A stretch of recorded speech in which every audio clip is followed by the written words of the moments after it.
नमस्कार बंधु, जय श्री राधे कृष्णा। बंधु, मैं ओपेश अग्रवाल, नई सोच विद ओपेश अग्रवाल के नाम से आज मैं भिखारी और साथ में भोजन दोनों के रूप में एक बात करना चाहता हूँ कि हम ये जो भिक्षा मांग रहे हैं, ये भीख मांग रहे हैं, इनकी तादाद दिन प्रतिदिन बढ़ती जा रही है। ऐसा क्यों? आप एक इमेजिन करिए कि अगर एक भीख मांगने वाला उसने 5 घंटे में 1000 दुकानें आराम से कवर कर लेगा और उसमें से आधे भी 2 रुपये भी दिए, मैं एक छोटी सी बात कर रहा हूँ, कोई 10 भी देगा, कोई 1 रुपया भी देगा, कोई नहीं भी देगा, लेकिन मैंने आधे इसलिए कर दिए कि आप समझिए कि अगर आधे ने दे दिया, किसी ने 2, किसी ने 5, किसी ने 10, किसी ने 1 और मैं सिर्फ 2 रुपये मान लेता हूँ, तो 5000 रुपये सिर्फ 4 घंटे में, 5 घंटे में 1000 दुकानें करना कोई बड़ी बात नहीं है। वो घूमा और एक पट्टी लेता हुआ दूसरी पट्टी से होता हुआ भी आएगा तो 1800 दुकानें कर लेगा। ये हमारे यहाँ बेरोजगारी में सहायक बनते जा रहे हैं। क्यों?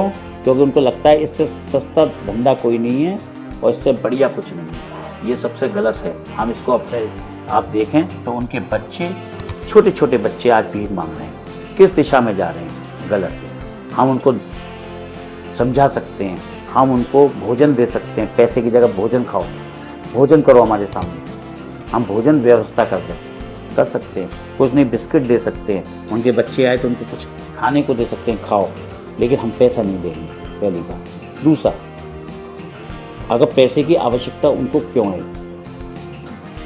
आप कभी इमेजिन करिए कि ये जब इनके पास पैसा, ये हैबिट में आ जाते हैं जब भीख मांगने की, तो ये वो पैसा खर्च नहीं कर पाते और इसका दुरुपयोग होता है।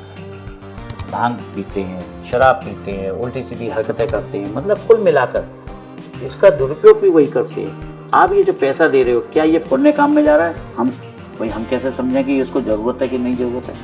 अगर वास्तविक ज़रूरत है उसको, तो आप एक काम जरूर करिए।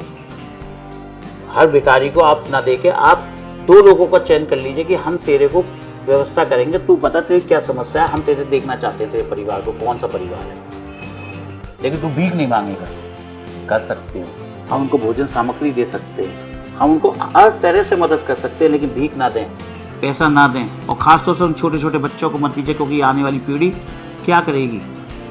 इनको स्कूल के लिए कहिए, बोले हम पैसा दे रहे हैं, जाओ स्कूल में पढ़ाओ, इसका खर्चा हम उठा रहे हैं, चलो तुम पढ़ाओ, लेकिन हम देखते रहेंगे, मॉनिटरिंग करते रहेंगे इसकी कि ये तुम गलत रास्ते पे ना पहुंचा दो। पढ़ने का मतलब सिर्फ पढ़ेगा, खाने का मतलब सिर्फ प्रॉपर खाना खाएगा, भीख नहीं मांगेगा। अगर भीख मांगता हुआ देख लिया तो हम तुम्हारी कंप्लेंट करेंगे पुलिस डिपार्टमेंट। ऐसे करके आप उनको कर सकते हो। ऐसा नहीं है कि जानबूझ के कोई भीख मांग रहा है, भीख मांगने की आदत बनती चली जा रही है दिन प्रतिदिन। आज आप मंदिर में पहुँच जाइए, मस्जिद पर पहुँच जाइए, कहीं भी पहुँच जाइए, बैठा हुआ है उसको आप दे देते हैं पैसे उठा कर। क्यों दे देते हैं? या वो आपने मांगा, आपने अपना समय पास करने, चलो भाई या तो आगे चलो, या ले 2 रुपये ले ले, 5 रुपये ले ले, 10 रुपये ले ले। मैं भी उसमें शामिल हो सकता हूँ, क्योंकि मेरे से भी ये गलती होती है कि मैं पैसे दे देता हूँ। नहीं करना चाहिए। आज से ही प्रण ले लीजिए कि हम पैसा नहीं देंगे, उसको कोई सामग्री दे देंगे। मैंने बिस्किट रख रखे हैं अपनी दुकान पर, तो मैं क्या करता हूँ, बिस्किट दे देता हूँ। लेकिन आजकल क्या है, जब खत्म हो जाते हैं फिर मैं पैसे देने लग जाता हूँ। तो ये मेरी भी गलती है, मैं भी इसका दोषी हूँ। ऐसा नहीं है मैं आपके लिए बोल रहा हूँ, मेरे लिए भी वही गलतियाँ हैं। लेकिन आप कोशिश ये करिए। मैं फिर एक चीज़ कहूँगा कि ये ना, हम अभी कोविड हुआ था, कोविड में सब ने इतनी मदद करी। मैं धन्यवाद देना चाहता हूँ अपने पूरे हिंदुस्तान के नागरिकों को, क्योंकि उन्होंने अपना दिल खोल दिया। अपने साथ साथ उन्होंने जितनी मदद कर सकते थे उन्होंने करी।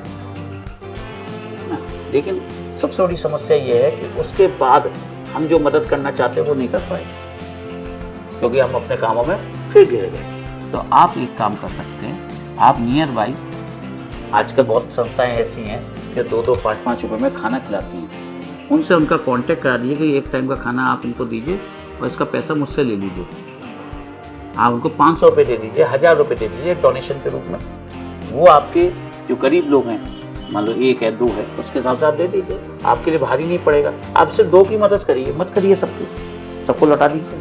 अगर 2-2 की भी हम हाथ में प्रण ले लें कि हम ये कर सकते हैं, तो बहुत ज़्यादा खर्चा नहीं है। 1500 रुपये खर्चा है, 5-5 रुपये की प्लेट में खाना हो जाता है। 5 दूनी 10 एक बंदे का, और 15 रुपये लगा लीजिए। 3 टाइम की चीज़ को लेकर 15 रुपये में वो अगर आपको खाना दे रहे हैं, तो मैं समझता हूँ इससे सस्ता क्या होगा? 450 रुपये कपड़ा। आप ऐसा कर सकते हो। आप अपनी संस्था भी खोल सकते हो कि भाई 10 लोग 20 लोग मिलकर आप उनको खाना खिलाओ। हफ्ते में एक बार का एक बना ले तो 7 लोग हैं आप, तो 7 दिन का बन गया खाना, बन सकता है। आप लोग कर सकते हैं। बहुत ज़्यादा लोगों का मत बनाइए, 10 लोगों का ही खाना बना दीजिए और एक एक परिवार 10-10 का भी अगर बना के चलेगा तो हो जाएगा। ये हफ्ते में 1 दिन का नंबर आएगा और 10 दिन में 10 का नंबर आएगा, 30 दिन में 30 का आएगा। अगर आपने 30 फैमिली जोड़ लें तो भी 1 दिन का ही आएगा आपको, तो आप कर सकते हैं। बहुत आसान काम है, बहुत दूर का नहीं है। एक एक दिन की सबकी ड्यूटी लगा दीजिए कि 10 लोगों का खाना देना है या 30 लोगों का खाना बनाना है। बना दे। कितना खर्चा आएगा? 2-2.5 हज़ार रुपये का खर्चा आएगा एक बंदे का। अगर हलवाई से बनवाओगे या महाराज से बनवाओगे तो वो 2-2.5-3 हज़ार रुपये का खर्चा आएगा। 100 मतलब अगर आप देखो तो 100 रुपये रोज़ का खर्चा आया, लेकिन आपने कितना बड़ा काम कर दिया, 30 लोगों के परिवार का पेट भर दिया। तो आप ऐसा कर सकते हो। 30 लोग मिलकर अगर 30 यानी कि आपके ऊपर 1 दिन का भार, सब कर सकते हैं। बस करने की इच्छा शक्ति होनी चाहिए, जागरूकता होनी चाहिए, करने की प्रेरणा होनी चाहिए। सब कुछ संभव है। आज की डेट में कोई असंभव नहीं है। आप किसी को भी कह दोगे, जो ढकेल वाले भी खाना बनाते हैं, अगर आप उनसे भी कह दोगे मुझे 30 लोगों का खाना दे दे। जय हिंद, जय भारत। अगर आपको मेरा चैनल पसंद आया हो तो आप इसको लाइक करिए, सब्सक्राइब करिए और आगे बढ़ाइए। अपने कमेंट दीजिए, अपनी राय दीजिए और कुछ हमसे राय लेना चाहते हैं वो भी मांगिए। जय हिंद, जय भारत।